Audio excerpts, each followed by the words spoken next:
2ാം ക്ലാസ്സിലെ ലിസാനിലെ 10ാമത്തെ പാഠം നോക്കൂ. അദ്ദർസുൽ ആഷിറു 10ാമത്തെ പാഠം. ഇസ്മി ജാസിമുൻ, എൻ്റെ പേര് ജാസിം എന്നാണ്. കഴിഞ്ഞ 9 പാഠങ്ങളിലായി നമ്മൾ പഠിച്ച കാര്യങ്ങൾ ഓർമ്മ പുതുക്കുകയാണ് ഈ പാഠത്തിലൂടെ.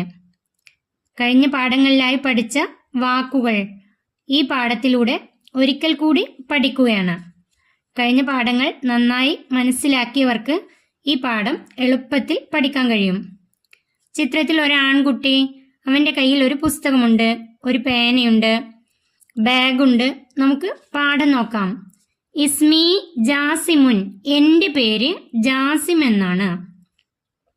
ഇസ്മി ജാസിമുൻ, എൻ്റെ പേര് ജാസിം എന്നാണ്. ഇവിടെ യാ വന്നതുകൊണ്ടാണ് എൻ്റെ എന്ന് വന്നത്. ഇസ്മുൻ പേര്, ഇസ്മി എൻ്റെ പേര്. അനദാരിസുൻ, ഞാൻ വിദ്യാർത്ഥിയാണ്. അന ഞാൻ വിദ്യാർത്ഥിയാണ്. ഫിസ് ഒഫിസ് സാനി, സാനി 2, സൊഫ് ക്ലാസ്, 2ാം ക്ലാസ്സിൽ. അനദാരിസുൻ ഫിസ് ഒഫിസ് സാനി, ഞാൻ വിദ്യാർത്ഥിയാണ് 2ാം ക്ലാസ്സിൽ. ഹാദ കലമി, ഹാദ കലമി, ഇത് എൻ്റെ പേനയാണ്. ഹാദ ഇത്, കലമി എൻ്റെ പേനയാണ്. കലമുൻ എന്നതിൻ്റെ കൂടെ ഹാദ എന്നാണ് വരിക. ഇത്, കലമുൻ എന്ന വാക്ക് പുല്ലിംഗ പദമാണ്, അതിൻ്റെ കൂടെ ഹാദ. ഹാദിഹി ഹക്കീബത്തി, ഇത് എൻ്റെ ബാഗാണ്. ഹാദിഹി ഹക്കീബത്തി, ഹക്കീബത്തുൻ എന്നത് സ്ത്രീലിംഗ പദമായതുകൊണ്ട് അതിൻ്റെ കൂടെ ഹാദിഹി. ഫിൽ ഹക്കീബത്തി കിതാബുൻ, ബാഗിൽ പുസ്തകമുണ്ട്. ഫിൽ ഹക്കീബത്തി, ബാഗിൽ, ബാഗിൽ എന്ന് പറയുമ്പോൾ ഫി ആണ് വരിക. ഫിൽ ഹക്കീബത്തി, ബാഗിൽ. കിതാബുൻ, പുസ്തകമുണ്ട്. തിൽക ഷജറത്തുൻ, അത് മരമാണ്. അലഷജറത്തി ഉറാബുൻ, മരത്തിന്മേൽ കാക്കയുണ്ട്. തിൽക്ക എന്നത് അത്, അത് എന്ന് പറയാൻ വേണ്ടി തിൽക്ക ഉപയോഗിക്കാം. അതിൻ്റെ കൂടെ സ്ത്രീലിംഗ പദമായിരിക്കണം. തിൽക്ക ഷജറത്തുൻ, ഇവിടെ ഷജറത്തുൻ എന്നതിൻ്റെ അവസാനത്തിൽ താ വന്നതുകൊണ്ട് ഇത് സ്ത്രീലിംഗ പദമാണ്. തിൽക്ക ഷജറത്തുൻ, അത് മരമാണ്. അലഷജറത്തി, മരത്തിന്മേൽ. അല എന്നത് മേൽ അല്ലെങ്കിൽ മുകളിൽ. മരത്തിന്മേൽ. ഉറാബുൻ, കാക്ക, കാക്കയുണ്ട്. ദാലിക ബൈത്തി, ദാലിക എന്നതിൻ്റെ അർത്ഥം അത് എന്ന് തന്നെയാണ്. ബൈത്തി, ബൈത്തുൻ എന്നത് പുല്ലിംഗ പദമാണ്, അതിൻ്റെ കൂടെ വരുമ്പോൾ അത് എന്ന് പറയാൻ വേണ്ടി ദാലിക. ദാലിക ബൈത്തി, അത് എൻ്റെ വീടാണ്. യാ വന്നതുകൊണ്ട് എൻ്റെ എന്ന് ചേർക്കണം. അത് എൻ്റെ വീടാണ്. ഫീ ബൈത്തി അഹി വ ഉഖ്തി, ഫീ ബൈത്തി എൻ്റെ വീട്ടിൽ, അഹി എൻ്റെ സഹോദരനും, വ ഉഖ്തി എൻ്റെ സഹോദരിയും ഉണ്ട്. ദാലിക ബൈത്തി, അത് എൻ്റെ വീടാണ്. ഫീ ബൈത്തി അഹി വ ഉഖ്തി, എൻ്റെ വീട്ടിൽ എൻ്റെ സഹോദരനും എൻ്റെ സഹോദരിയും ഉണ്ട്. ഹയ്യ നുകമ്മിലു, വരൂ നമുക്ക് പൂരിപ്പിക്കാം. ഇസ്മി, എൻ്റെ പേര്. ഇവിടെ ജാസിമുൻ എന്നാണ് പാഠഭാഗത്തുള്ളത്, അതാണ് എഴുതിയത്. ഇസ്മി, നിങ്ങൾക്ക് നിങ്ങളുടെ പേര് ഇവിടെ എഴുതാം. ഇസ്മി ജാസിമുൻ, നിങ്ങളുടെ പേര് എന്താണെങ്കിൽ അതിവിടെ എഴുതാം. ഡേഷ് ദാരിസുൻ ഫിസ് ഒഫിസ് സാനി, വിദ്യാർത്ഥിയാണ്. ഫിസ് ഒഫിസ് സാനി, 2ാം ക്ലാസ്സിൽ. ഇവിടെ വരിക അന, ഞാൻ വിദ്യാർത്ഥിയാണ് 2ാം ക്ലാസ്സിൽ. അന ദാരിസുൻ ഫിസ് ഒഫിസ് സാനി. ഫി ഹക്കീബത്തി ഡേഷ്, ബാഗിൽ, എൻ്റെ ബാഗിൽ എന്നാണ് ഇവിടെ. ഫി ഹക്കീബത്തി, എൻ്റെ ബാഗിൽ. കിതാബുൻ, പുസ്തകമുണ്ട്. കിതാബുൻ, ഇവിടെ എഴുതേണ്ടത് കിതാബുൻ, എൻ്റെ ബാഗിൽ പുസ്തകമുണ്ട്. ഹാദ അഹി വ ഡേഷ് ഉഖ്തി, ഹാദ ഇത്, അഹി എൻ്റെ സഹോദരനാണ്, വ ഡേഷ് ഉഖ്തി വ ഹാദിഹി ഉഖ്തി ഇത് എൻ്റെ സഹോദരിയാണ്. ഹാദ അഹി, ഇത് എൻ്റെ സഹോദരനാണ്. വ ഹാദിഹി ഉഖ്തി, ഇത് എൻ്റെ സഹോദരിയുമാണ്. അടുത്ത നോക്കൂ, നസ്അലു വനുജീബു, നമുക്ക് ചോദിക്കാം, ഉത്തരം പറയാം. ഒന്നാമത്തെ മൻ അൻത. ഇവിടെ ചോദ്യം തന്നിട്ടുണ്ട്, മൻ അൻത. ഉത്തരാണ് എഴുതേണ്ടത്. മൻ ആരാണ്, അൻത നീ. ആദ്യം ഇതിന്റെ അർത്ഥം മനസ്സിലാക്കുക, അപ്പോഴാണ് ഉത്തരം എഴുതാൻ കഴിയുള്ളൂ. മൻ അൻത, നീ ആരാണ്. അതിന്റെ ഉത്തരം അനദാരിസുൻ, ഞാൻ വിദ്യാർത്ഥിയാണ്. അനദാരിസുൻ, ഞാൻ വിദ്യാർത്ഥിയാണ്. അല്ലെങ്കിൽ എഴുതാം അന ഇബ്നുൻ, ഞാൻ ആൺകുട്ടിയാണ്. അതും എഴുതാം. മൻ അൻത അനദാരിസുൻ. രണ്ടാമത്തെ ഇവിടെ പൂരിപ്പിക്കാണ് വേണ്ടത്. ഉത്തരായിട്ട് തന്നിട്ടുള്ളത് അൽ കിതാബു ഫിൽ ഹക്കീബത്തി, പുസ്തകം ബാഗിലാണ്.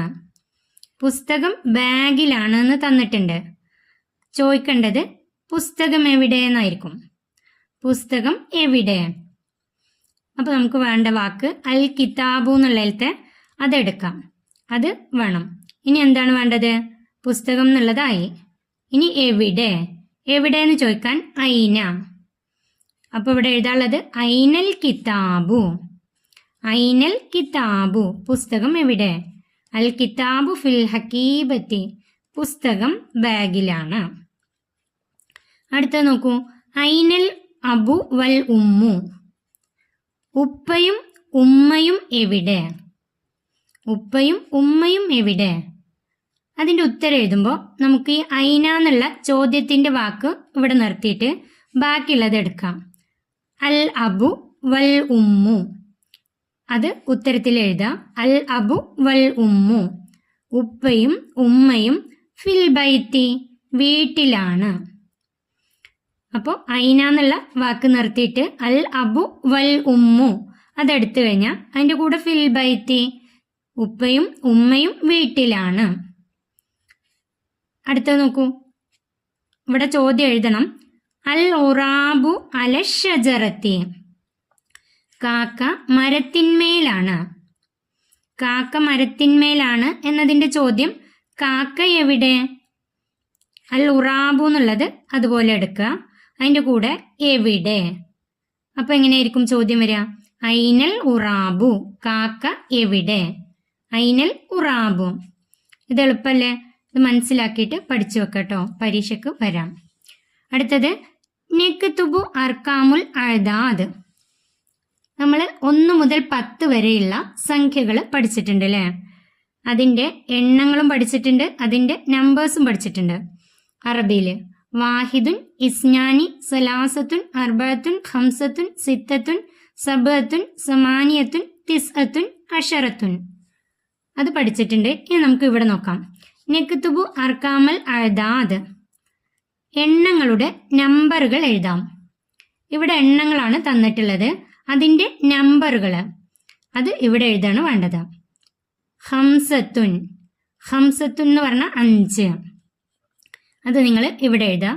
സമാനിയത്തുൻ, സമാനിയത്തുൻ 8, 8 എന്ന് എഴുതാം.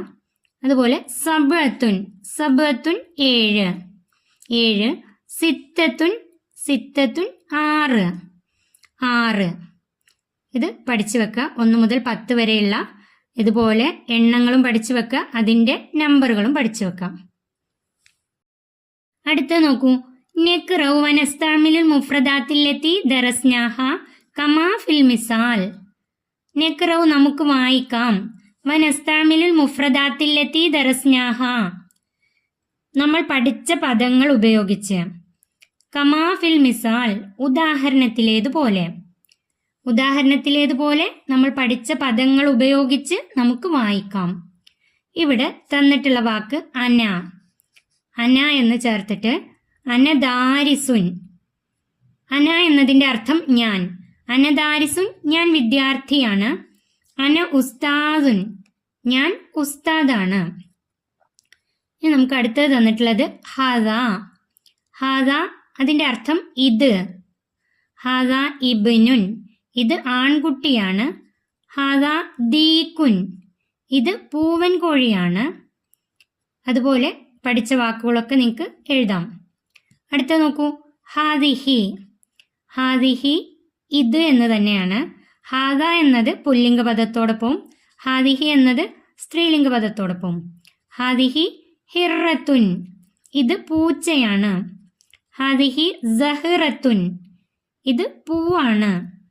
അതായത് ഹാദിഹി എന്നത് ചേർക്കുമ്പോൾ അതിൻ്റെ അവസാനത്തിൽ താ ഉണ്ടായിരിക്കും.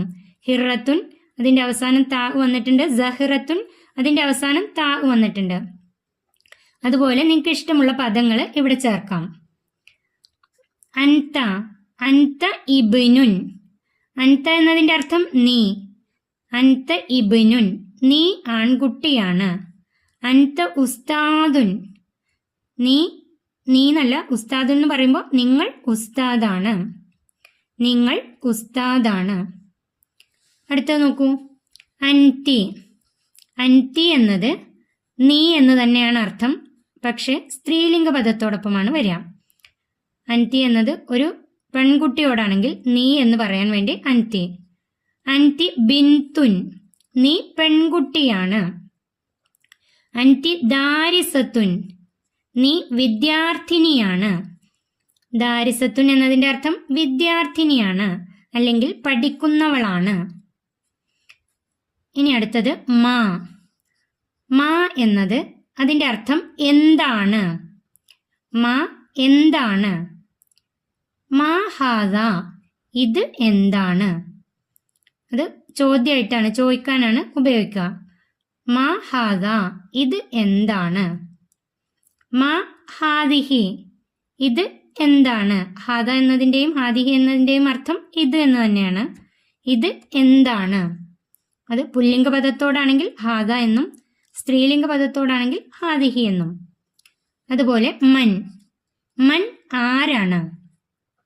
മൻ എന്നതിൻ്റെ അർത്ഥം ആരാണ്. മൻ ഹാദ, ഇത് ആരാണ്. മൻ ഹാദിഹി, ഇത് ആരാണ്. അതുപോലെ മൻ ദാലിക, മൻ തിൽക്ക, അതൊക്കെ നിങ്ങൾക്ക് എഴുതാട്ടോ. അടുത്തത് ദാലിക. ദാലിക എന്നതിൻ്റെ അർത്ഥം അത്. ഒരു പുല്ലിംഗ പദത്തെ അത് എന്ന് പറയാൻ വേണ്ടി ദാലിക. ദാലിക ബുർത്തുഖാലുൻ, അത് ഓറഞ്ചാണ്. ദാലിക ബാമിയ, അത് വെണ്ടക്കയാണ്. അടുത്ത നോക്കൂ, തിൽക്ക. അത് എന്നർത്ഥം വരാൻ വേണ്ടി സ്ത്രീലിംഗ പദത്തോടൊപ്പം ഉപയോഗിക്കുന്നു. തിൽക്ക തുഫാഹത്തുൻ, അത് ആപ്പിളാണ്. അത് ആപ്പിളാണ്. തിൽക്ക ബിത്തീഹത്തുൻ, അത് തണ്ണിമത്തനാണ്. ബിത്തീഹത്തുൻ തണ്ണിമത്തൻ അല്ലെങ്കിൽ വത്തക്ക. തിൽക്ക എന്ന പദത്തിൻ്റെ കൂടെ വരുന്ന വാക്കിന് അവസാനത്തിൽ ഇതുപോലുള്ള താ വരും. തുഫാഹത്തുൻ ബിത്തീഹത്തുൻ. അടുത്തത് അല. അല പറഞ്ഞ മേൽ അല്ലെങ്കിൽ മുകളിൽ എന്നാണ് അർത്ഥം. അല ഷജറത്തി, മരത്തിന്മേൽ. അലത്വാവിലെത്തി, മേശമേൽ. അടുത്ത നോക്കൂ, ഫി. ഫി സല്ലത്തി, കുട്ടയിൽ. സല്ലത്ത് കുട്ട, ഫി സല്ലത്തി എന്ന് വരുമ്പോൾ കുട്ടയിൽ. ഫിൽ ജൈബി, പോക്കറ്റിൽ. ഫിൽ ജൈബി, പോക്കറ്റിൽ. അതുപോലെ വേറൊരു വാക്കാണ് ഫിൽ ബൈത്തി, വീട്ടിൽ. അങ്ങനെയൊക്കെ എഴുതാം. അടുത്തത് ഐന. ഐന എന്നതിൻ്റെ അർത്ഥം എവിടെ. ഐനൽ ഹമാമത്തു, പ്രാവ് എവിടെ. ഐനൽ ഹമാമത്തു, പ്രാവ് എവിടെ. ഐനൽ ഇബ്നു, ആൺകുട്ടി എവിടെ. ആൺകുട്ടി എവിടെ. അടുത്തത് യാ. ഈ യാ വന്നു കഴിഞ്ഞാൽ അൽ മുത്തക്കല്ലിം, അതായത് എൻ്റെ എന്നാണ് അർത്ഥം വരിക. കിതാബി, എൻ്റെ പുസ്തകം. കിതാബുൻ, പുസ്തകം. അതിൻ്റെ കൂടെ യാ വരുമ്പോൾ കിതാബി, എൻ്റെ പുസ്തകം. കലമി, എൻ്റെ പേന. കലമുൻ, പേന. കലമി, എൻ്റെ പേന. അതുപോലെ ഉമ്മി, എൻ്റെ ഉമ്മ. ബൈത്തി, എൻ്റെ വീട്. അങ്ങനെ ഏത് വാക്കും നിങ്ങൾക്കിവിടെ എഴുതാം. ഈ പാഠം ഇവിടെ അവസാനിക്കുന്നു. ഇതിനു മുമ്പുള്ള 9 പാഠത്തിൻ്റെ വീഡിയോ ചാനലിൽ അപ്ലോഡ് ചെയ്തിട്ടുണ്ട്. വീഡിയോ ആവശ്യമുള്ളവർക്ക് ഇതിൽ കാണുന്ന നമ്പറിലേക്ക് മെസ്സേജ് അയച്ചു കഴിഞ്ഞാൽ വീഡിയോ അയച്ചു തരുന്നതാണ്. ഈ വീഡിയോ നിങ്ങൾക്ക് ഉപകാരപ്പെട്ടാൽ ചാനൽ സബ്സ്ക്രൈബ് ചെയ്യാനും വീഡിയോക്ക് ലൈക്ക് ചെയ്യാനും മറക്കല്ലേ.